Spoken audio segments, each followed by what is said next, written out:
The rain tapped gently against the floor-to-ceiling windows of the exclusive restaurant, nestled in the heart of Mayfair. Inside, warm golden light spilled from elegant chandeliers, casting soft glows onto white linen tablecloths and crystal glassware. A string quartet played something classical and distant, just loud enough to fill the silence between strangers. Alistair Croft, 33, sat alone at a corner table, his posture straight, his navy suit impeccably tailored. He glanced at his watch, then at the entrance. His expression remained unchanged, cool, indifferent, practiced, a man used to waiting, but never to wasting time.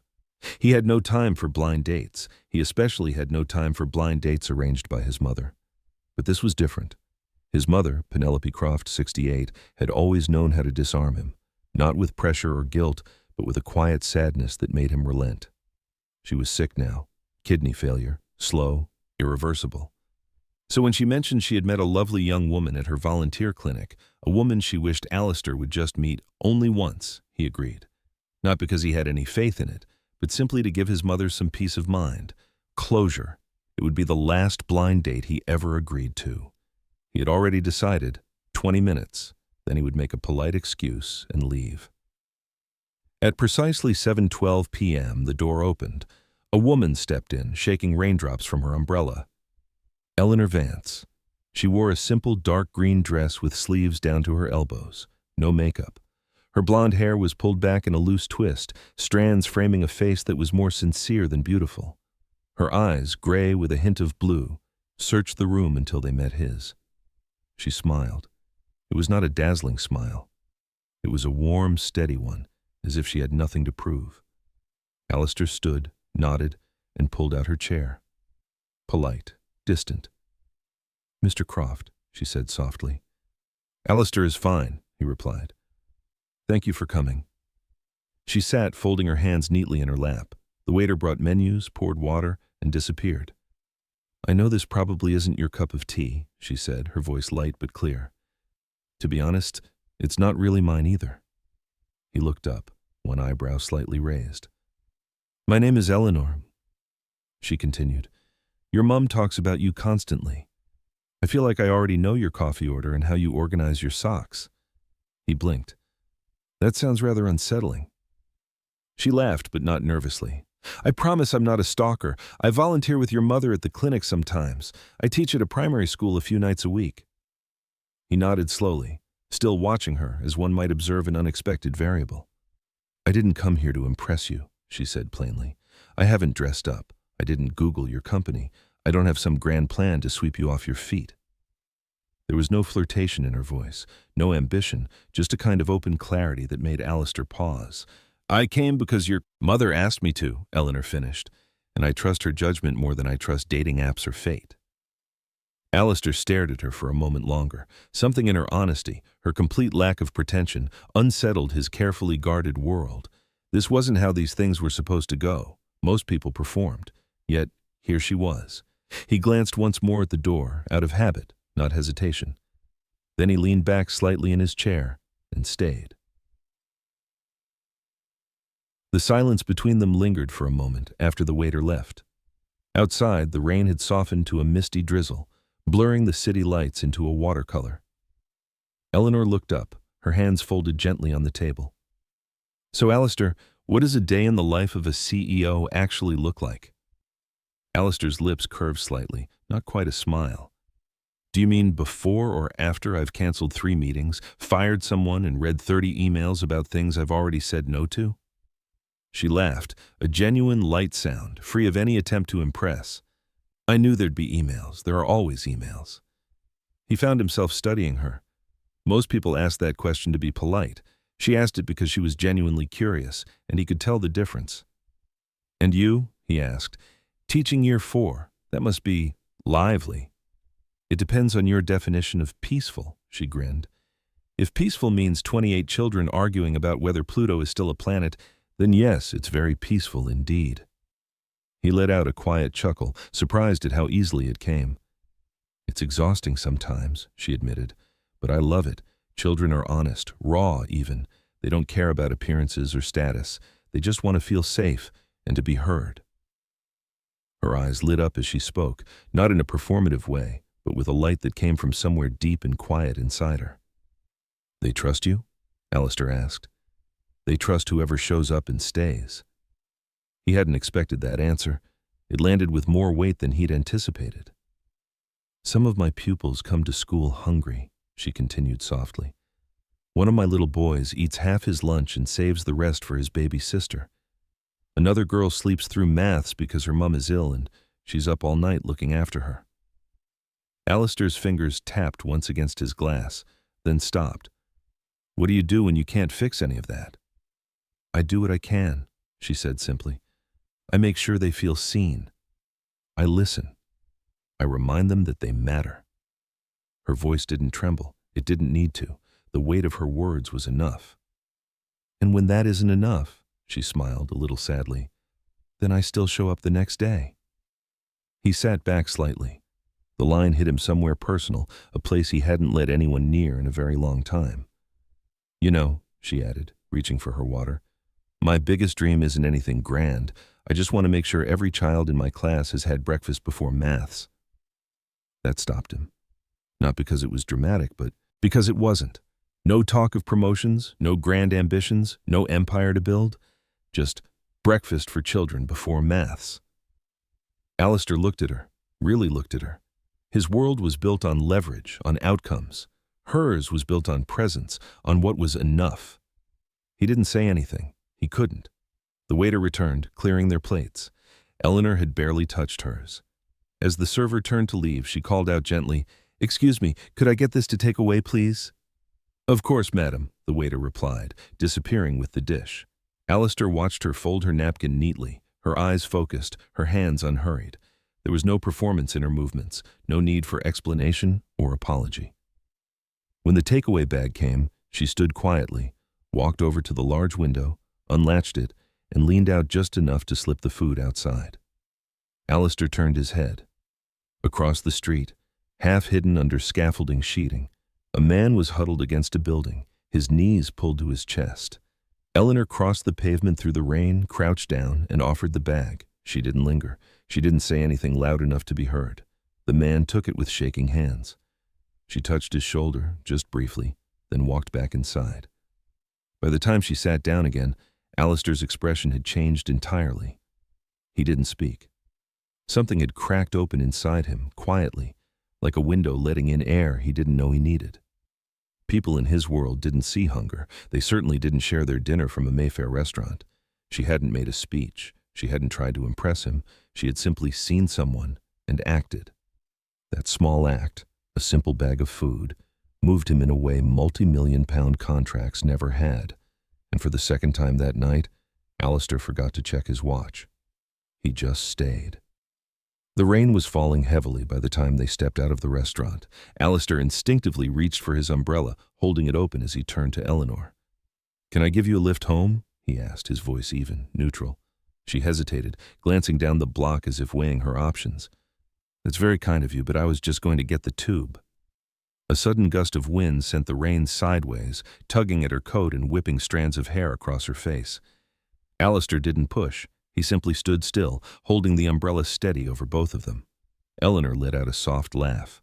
"All right, maybe just this once." He opened the passenger door for her, and she slipped inside without another word. The drive back was quiet, not tense or awkward, just quiet. Alistair drove, his eyes on the road, but his mind was elsewhere. Eleanor sat beside him, her hands folded in her lap, watching the city lights melt behind the raindrops on the window. She didn't fidget, didn't check her mobile, didn't speak just to fill the silence. She simply sat, calm and present. It was strangely disarming. To Alistair's surprise, he found himself glancing at her more than he'd intended. He pulled up outside a Victorian terrace conversion. She turned to him with that same quiet smile. "Thank you for the lift, Alistair, and for not leaving straight away." Before he could answer, she was out of the car and gone. He drove off, deciding there and then he wouldn't see her again. He was wrong. The very next morning, Alistair was in a deprived part of Islington, clipboard in hand, surveying a potential site for a new development. His assistant was talking about planning permissions, but Alistair wasn't listening. The sound of children's laughter drifted over a low fence. He turned his head. There, on a tarmac playground filled with painted markings and children's school bags, was Eleanor. Surrounded by a small group of children, she was holding a little girl in her arms, brown-haired with legs curled unevenly beneath her. A child's walker leaned against the fence. Alistair froze, not in awe, but in something quieter. Recognition, perhaps. The girl pointed. "Hey, that's the smart man from last night, Miss Vance." Every head turned. Eleanor looked over, surprised, then gave a helpless smile. "Come and say hello," a boy yelled. Another tugged at Eleanor's sleeve. "Is he your boyfriend?" The class erupted in giggles. The next thing he knew, Alistair was inside the gate, surrounded by small hands and sticky fingers. Someone slapped a sticker onto the sleeve of his suit jacket. He didn't object. Eleanor set the girl, Rosie, he gathered, onto a foam mat and helped her balance. Rosie beamed up at Alistair. "You're not as serious in real life, are you?" That made Eleanor laugh, and Alistair too. He didn't realize how long he stayed. He crouched beside a boy building a crooked tower of blocks and answered questions about his car. Someone asked if he knew Taylor Swift. Eleanor stood off to the side, arms crossed, watching him, not suspiciously, but with curiosity. When a small bell rang, Eleanor clapped her hands. "All right, my loves, tidy up time." The children scattered with practiced joy. Alistair rose, brushing dirt from his trousers. He reached into his pocket and pulled out his wallet. "I'd like to make a donation," he said, holding out a few notes. But Eleanor stepped forward, laying a gentle hand on his. "I don't take money from people who think they can buy their way into this." Her voice wasn't harsh, just firm. Alistair paused, wrong-footed. She met his eyes. "If you want to help, really help, then show up. Be real. These children aren't here for you to tick a charity box and feel better about yourself." There was no bitterness in her words, just truth. Slowly, Alistair tucked the money back into his coat. The children were watching. He felt their eyes on him, and for the first time in a very long while, he felt humbled. She had drawn a line, not to push him away, but to protect something sacred, and he understood. "Okay," he said softly. Eleanor nodded and turned to help Rosie inside. Alistair stood a moment longer, alone in the school playground, surrounded by chalk drawings and mismatched coats, and realized he didn't want last night to be the end. Alistair hadn't intended to look into her background, but after that second unexpected encounter at the school, after hearing Rosie call his name and watching Eleanor in her element, something in him had shifted. Curiosity had become something deeper, something he couldn't quite name. He told himself it was just due diligence, a habit, a reflex. He asked his assistant to run a quiet background check, nothing invasive, just the publicly available information. The report was on his desk the next morning, in a neat manila folder. He read it alone in his office in the city. Eleanor Vance, bachelor's degree in economics with first-class honors, accepted into a prestigious analyst program at a top financial firm straight out of university, but withdrew 2 weeks before she was due to start.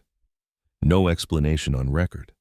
Instead, she had moved to a smaller neighborhood, taken a teaching position at a state primary school, and become a registered foster guardian for 2 minors. Rosie was one of them. And then there was the footnote. Previously engaged to a well-known venture capitalist, Alistair knew the name. The man was powerful, charming, successful, and privately notorious for his infidelity and questionable business deals. Eleanor had ended the engagement 6 months before the wedding. Publicly, she had never said a word. Alistair stared at the folder, his jaw tight. She could have had a life so much closer to his own, the money, the travel, the influence. But she had chosen something entirely different, and she had stuck with it. He felt something unfamiliar rise in his chest. Respect, not the kind he gave to board members or market strategists. A different, deeper kind, one that made him sit back and take a breath. He didn't tell her what he knew. Instead, he made a phone call. 2 days later, a sealed envelope arrived at Eleanor's classroom. It contained a fully funded grant for new equipment, sensory learning tools, and a teaching assistant for her pupils with special educational needs. It was issued by a private educational foundation. No name attached, no credit to be taken. He assumed she would accept it quietly. He assumed wrong. Later that week, she appeared at the front desk of his office building. No appointment, no call beforehand, just her, holding a folded envelope. Security called up to his office. He came down immediately. She was standing by the marble lobby windows, arms crossed tightly over her chest, her trench coat dripping onto the polished floor. "This was you, wasn't it?" she asked the moment he approached. Alistair hesitated. "It was anonymous." "Not anonymous enough," she said, holding up the grant letter. "I asked around." He didn't deny it. "You meant well," she said, her voice firm. "But this isn't how you help." "It was never about recognition," he replied. "I didn't even expect you to find out." "That's not the point." She took a step closer. "If you want to support what I do, then show up. Be present. Ask what we need. Don't just throw money at the problem as if you're fixing a spreadsheet error." Her eyes were burning, not with rage, but with something more painful, disappointment. "I thought you were beginning to understand," she said quietly. Alistair stood still, hands in his pockets, feeling the weight of her words settle in his chest. No one had ever rejected his help like this. Not once. It stung in a way he hadn't expected, but more than that, it made him think, really think. He opened his mouth to explain, then closed it again. Instead, he gave her the smallest of nods, not of agreement, but of understanding. Eleanor didn't wait for more. She turned and walked out into the misting rain, the envelope still in her hand. Alistair watched her go, and for a long time afterwards he remained there, silent in the center of polished glass and stone, questioning, perhaps for the very first time, what it truly meant to give. The call came just after 5 a.m. Alistair sat bolt upright in bed, disoriented. He almost ignored it, but when he saw the hospital's name flash on the screen, his heart dropped. "Mr. Croft," the nurse said gently, "it's about your mother. Her condition has worsened. We've moved her into intensive care. You should come now." 20 minutes later, Alistair was pacing the sterile hallway outside the ICU, his jacket half-buttoned, tie forgotten in his hand. His breathing was uneven, his hands clenched into fists. He hadn't felt this helpless in years. He had built empires, moved markets, bought out entire companies with the stroke of a pen. But in this moment, he was just a son, and there was nothing he could do to fix this. The doctor emerged, speaking in soft words. "Complications from heart failure. Nothing definitive yet." Alistair nodded blankly, then sank onto a plastic chair near the vending machines, elbows on his knees, head in his hands. He barely noticed when someone approached. It was Eleanor. She wore a simple jumper, her hair pulled back, no makeup. She didn't say a word, just sat beside him for a moment before quietly slipping into his mother's room. Alistair stood at the door, not following, just watching. Eleanor took Penelope's frail hand in hers. Then, as if it were the most natural thing in the world, she began to hum, a soft, familiar lullaby. Her voice, low, steady, full of a warmth he couldn't name, filled the small, quiet room. Penelope's chest rose and fell in a slow, steady rhythm. And then, for the first time since the machines had started their incessant beeping, she smiled in her sleep. Alistair felt something inside him finally break. He turned away and let the tears fall, silent, raw, and unhidden. She had been there, not just now, but all along, for his mother, for Rosie, for him. And he had nearly pushed her away for good. A week later, the morning was unusually cold for early spring. Alistair was in the middle of a high-stakes board meeting, one that had taken weeks to prepare. The room was filled with executives, screens lit up with projections and pitch decks. His mobile vibrated once, then again, and again. It was the school. He excused himself quickly, stepping into the hallway. The voice on the other end was panicked. "Mr. Croft, this is head teacher Davies. It's Rosie Vance, one of our pupils. There's been an accident just outside the school. We've tried calling Miss Vance, but we can't get through to her. Rosie has you listed as her emergency contact." Alistair didn't hesitate. The meeting dissolved behind him like smoke. He didn't offer an explanation. He didn't care. By the time he arrived, the paramedics were just placing Rosie on a stretcher. Her leg was bleeding, scraped and bruised. Her face was pale. "I'm here," Alistair said firmly, pushing through the crowd of onlookers. "I'm with her." Rosie reached out blindly until her fingers found his. "Uncle Alistair." "I've got you," he whispered, his voice thick. "I've got you, Poppet." He rode with her in the NHS ambulance, holding her hand the entire time, brushing the hair from her forehead, promising her it would be all right, even though he was terrified. When they arrived at the hospital, He refused to let anyone else carry her. He lifted her out himself, cradling her as if she were the most fragile, sacred thing in the world. Doctors and nurses exchanged surprised glances. So did two teachers who had followed in a car. Wasn't that Alistair Croft, the CEO? What on earth was he doing here? They didn't know, but Eleanor did. She arrived breathless and frantic, her eyes wild with fear, just as Alistair was stepping out of the examination room. Their eyes met across the corridor. She looked at him, at the blood on his shirt sleeves, the raw worry carved into his face, and stopped dead. "Is she okay?" she asked, her voice barely a whisper. He nodded. "She'll be fine. They're stitching her up now." For a moment, neither of them moved. Then Eleanor's gaze dropped to his hands, which were still trembling slightly, and the tears she had been holding back finally spilled over.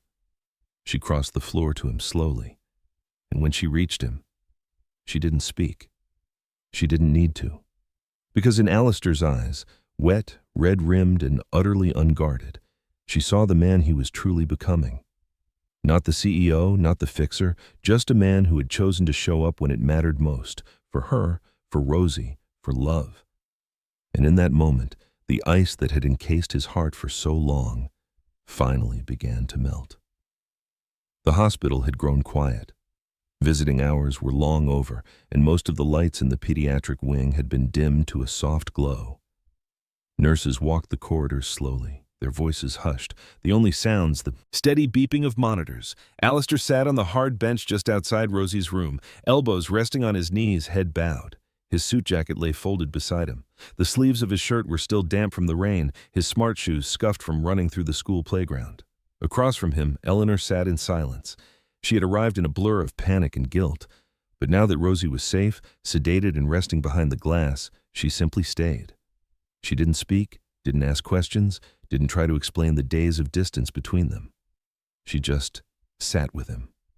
Alistair didn't push, he didn't expect words. He was too exhausted to reach for them himself. Minutes passed, maybe hours. Eventually, he stood and disappeared briefly down the hall, returning with 2 plastic cups of water. He handed one to her. She took it wordlessly. Then, noticing her shoulders were tense from the cold, he took his jacket and gently placed it around her. She blinked at the gesture, her lips parting slightly, but she didn't refuse. Later, her head drifted to one side, her eyelids heavy. When she finally fell asleep, curled up on the bench with her knees drawn to her chest, Alistair didn't move. He remained upright, watching the door to Rosie's room like a soldier on night watch. When dawn broke through the window, pale and cold, he was still there. Eleanor stirred, stretching slowly. She opened her eyes to find him just a few feet away. He hadn't slept. There were dark circles under his eyes and stubble dotted his jaw, but he wasn't staring off blankly as she'd expected. He was watching Rosie with a faint softness on his face, something almost paternal. Then she noticed something else. His hand was resting gently on the edge of the hospital bed, his fingers intertwined with Rosie's tiny ones. Eleanor sat up, the jacket falling from her shoulders. "You stayed all night." Alistair turned to her. His voice was low but steady. She kept squeezing my hand every time I tried to let go. Eleanor looked at him, and for the first time her gaze didn't hold the guarded edge it once had. There was something else there now, gratitude, and something deeper. "You didn't have to do all this," she said softly. "I know." A pause. "I'm not like you, Eleanor," he added, his eyes flicking to the floor. "I don't know how to be this selfless, this good." She frowned gently. "That's not true." He shook his head slightly. "I've spent most of my life solving problems with money or contracts or leverage.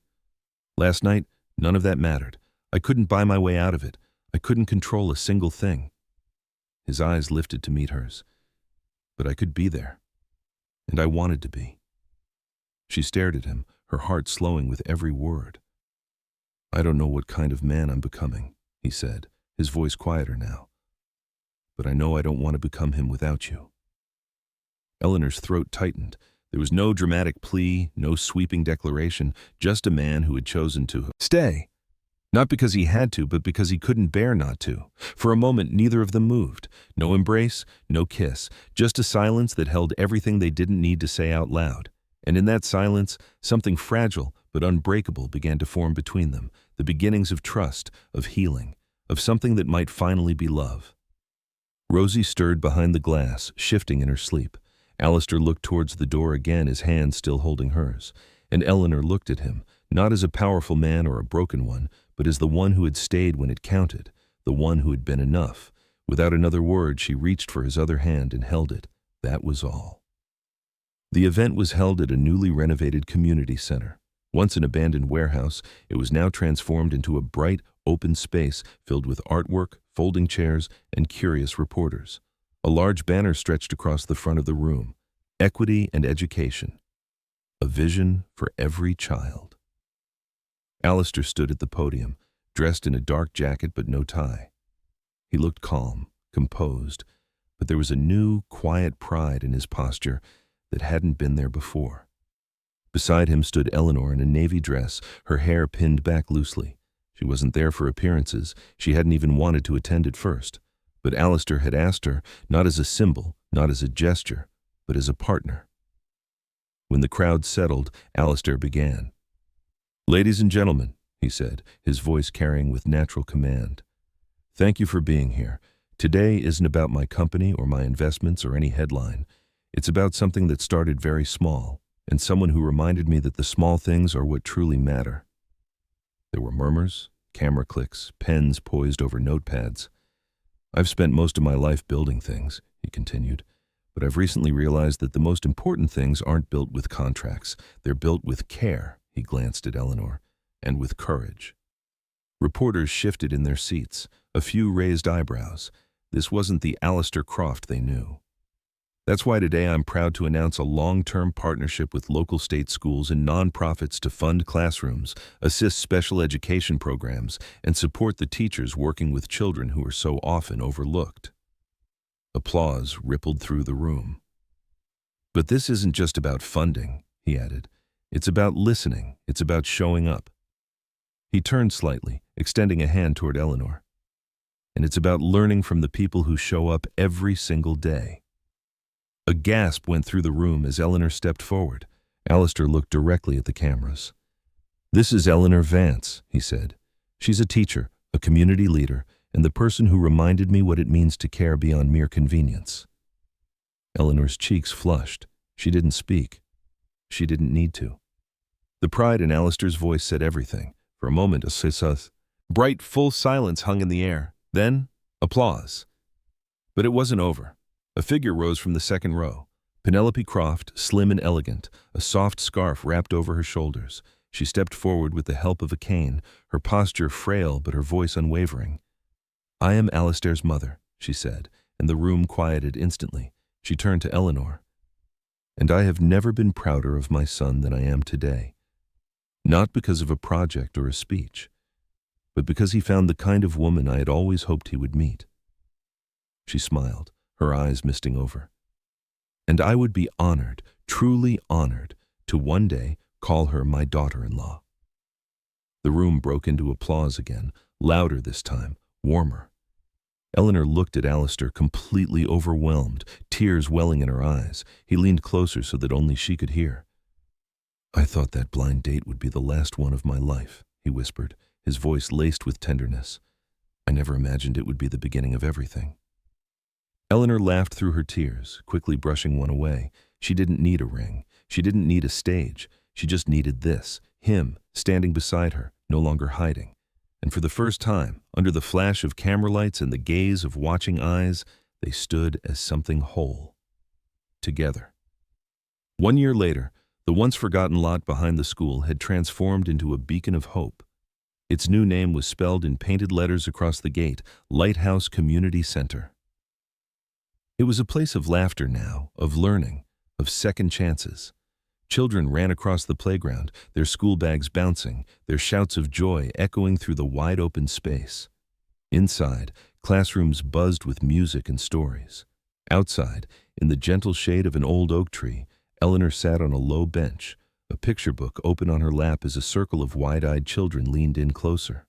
Across the yard, Alistair was crouched down, giving a piggyback ride to a small boy with untied shoelaces and a contagious giggle. Alistair's face was sun-kissed, more relaxed than anyone had ever seen it. He wasn't in a suit anymore. Today, it was jeans and a rolled-up shirt, its sleeves stained with paint from helping the children finish a mural on the east wall. Rosie, now 7, stood nearby, singing proudly in front of a small crowd of parents and teachers. Her prosthetic leg, decorated with glittery stickers, caught the sunlight as she moved. She held the microphone with a newfound confidence, no longer the quiet child who once whispered from behind Eleanor's skirt. On a stone bench at the edge of the garden, Penelope Croft watched it all.